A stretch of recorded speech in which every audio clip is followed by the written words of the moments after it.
Hi everybody, I'm Beebs Kelly. Welcome back to another video. Today I wanted to have a little fun in the spirit of the season, and because this is something that I think is kind of fun and interesting, I wanted to take a look at Harry and Meghan's compatibility. Because as soon as I figured out that Meghan was a Leo, it explained so much, and it actually explains a lot of the disconnect between Harry and Meghan if you give these things any bit of credibility. Now, we are talking about zodiac and signs today for fun. I will say, in my personal experience, people in my life and myself are quite classically in the signs that they are, and it can, at times, a lot of the time, rings true in my experience and in relationships and compatibilities and dynamics. It has rung true for me many a time. Not that I think it's like gospel or follow it. I know it's all wooey. It's just for fun, and sometimes can be a little bit enlightening or interesting, especially when you see things that are like, oh, that is kind of like, yeah, I guess that's true. There is a difference between horoscopes, like, oh, this is what Virgos can expect this month, and this is what Capricorns can expect this month. I don't follow those. I don't ever read those, and I feel like those are always so broad, it could be true for anybody. But signs, star signs, like based on your birth date, in my experience, are oftentimes pretty accurate in terms of things like temperament, personality traits, tendencies in behaviors. And so sometimes I look to these things for fun. And so I thought it would be really fun and on brand for the season to look at Harry and Meghan's compatibility because it's juicy. And it also explains quite a little bit. So let's start with Harry really quickly.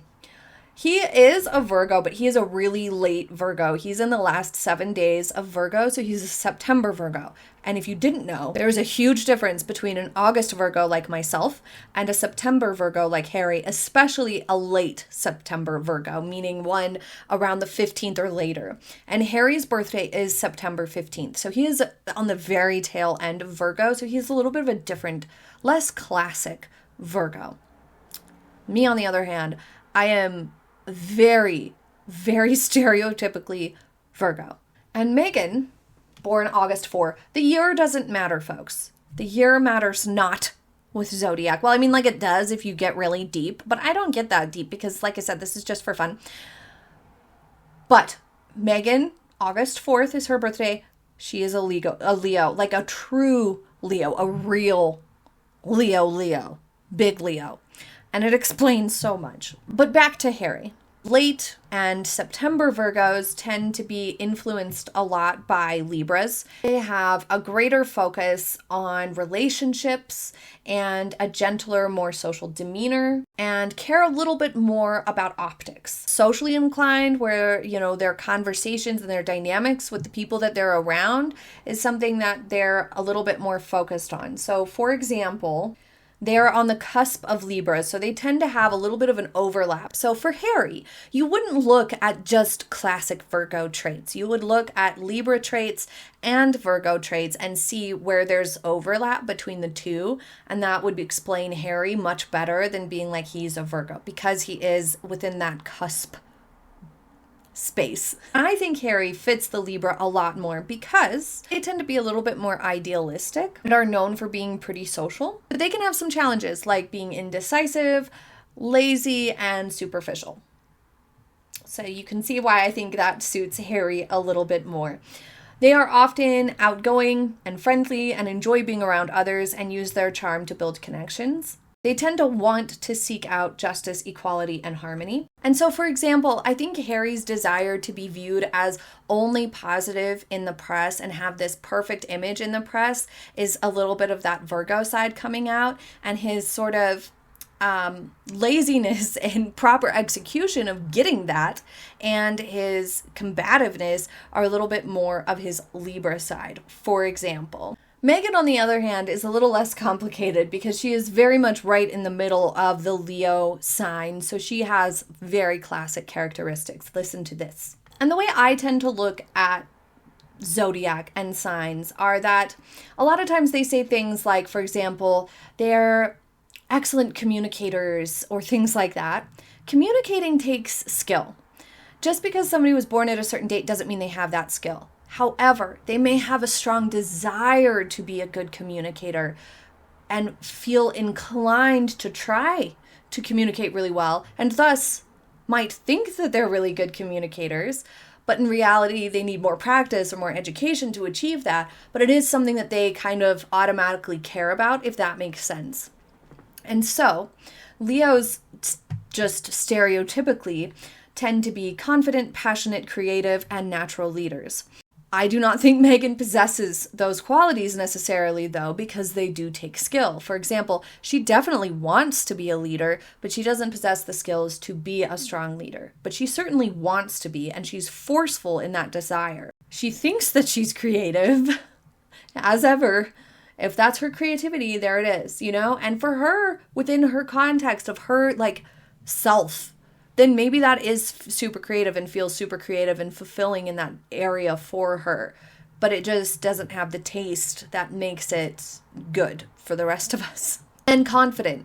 Although Meghan appears very insecure, she does have this delusional confidence that she can do all of these things, that she can walk normally at Paris Fashion Week when she cannot. But she does have the confidence to try, the boldness. I'm not sure confidence is the exact right word. But common Leo traits are this strong belief in their abilities. We see that with Meghan. They tend to be very assertive and seek out leadership positions and tend to delight in the spotlight. They like getting attention. They like having attention. They like feeling like they're in control, and they like being the center of attention. That's a classic Leo for you. The thing that I thought would be interesting to discuss, though, is Leos and Virgos together are not the most compatible match, and it kind of explains a lot of Harry and Meghan's dynamic looking a little rocky from the outside and looking a little disjointed from the outside. Their compatibility is usually quite challenging. So a Leo's need for attention and drama can really be overwhelming to somebody with a Virgo or even a Virgo Libra sort of a personality. So Meghan's attention-thirsty and drama-loving ways may not be Harry's favorite way to be. And Harry's obsession over getting things his way and having things be perfect and just so, like wanting perfect press coverage or wanting to have the security he used to have so that he feels right, is something that Meghan, we were to just take this on face value, might not be something that she aligns with fully or feels quite as strongly about. Although she likes the attention of it, I don't think that she thinks it's worth the effort. They also tend to have very different communication styles, often have different priorities, which require effort and transparency to meet each other's needs and get onto the same page. Meghan's desire to be in the spotlight, then, can conflict with Harry's preference for working behind the scenes or in quieter capacities, which can create tension because of each other's distinct approaches. And I think in some ways, Harry thought that Meghan being more liking the spotlight and kind of taking charge in situations, we saw him countless times let her walk first, shake hands first, introduce, take the mic. I think he was really letting all that go and letting it be fine because it's something that Meghan likes as a Leo. She loved that type of stuff, but it wasn't going well. It wasn't getting the results that either of them thought that it would. And I think that that's where conflict may arise, because Harry probably doesn't like the imperfect results that they are receiving from Meghan trying to push her way into things, and Meghan wants to continue to push her way into things, and because Harry might lean towards a slightly more quiet approach, doesn't necessarily, he claims to not like having to shake hands and take pictures and give speeches. He doesn't really want to do that type of stuff. He would be happy to let Meghan go ahead and do it, but it's not getting the results that he would prefer to have. And an additional issue that can come up between Leos and late Virgos is the pace. Leos tend to be big and emotionally expressive and very confident in just boom, let's push through this and resolve conflicts quickly and attack things head on and just do it. And the consequences be damned, at least that you were out there and had the attention and whatnot. And they're much less perfectionistic. They don't get bruised by failure the same way that Virgos can. But they tend to need a little bit more time to think things through, maybe go at a slightly slower pace. And so that too can create some tension between Harry and Meghan. Another area is spending. Leos tend to be more frivolous spenders than Virgos, and that tracks. We have seen Meghan drop thousands, hundreds of thousands of dollars on things that feel very unnecessary, and Harry is wearing the same ill-fitting suits for years. But behind closed doors, within a relationship, that can become very, very tense, especially when you're having to support yourselves or when almost all the money is coming from one side. Like it appears to be with Harry and Meghan. It appears that Harry funds everything.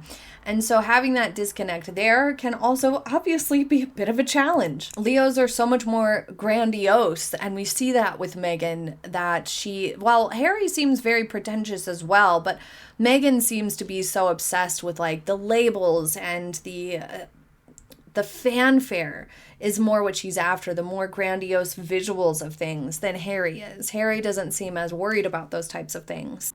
Leos, like Meghan, also tend to really enjoy talking about themselves and spend a lot less time and care thinking about or talking about others, which again, we have seen. Between Harry and Meghan, in terms of their star signs anyway, they really couldn't be more different.